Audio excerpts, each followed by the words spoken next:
ребята, обзорчик ножика номер 2. Смотрим внимательно. Ножный бычий хвост. Все четко подогнано.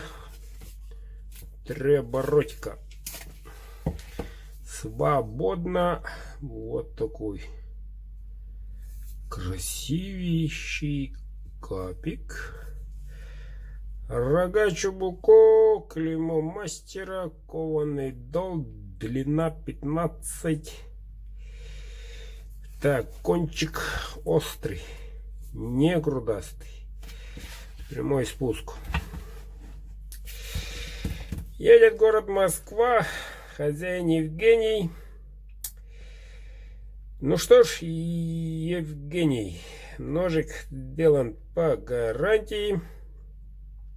Сталь доплатил, поэтому сталь нынче РВЛ-ка. Вот этим ножом руби не руби, но по гарантии сам знаешь сколько ждал. Вот.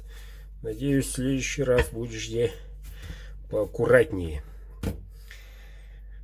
Чтобы рубить, есть топорик. Вот. Надо учесть вес. И помните, ребята, якутский ножик тонкий. Тонкий.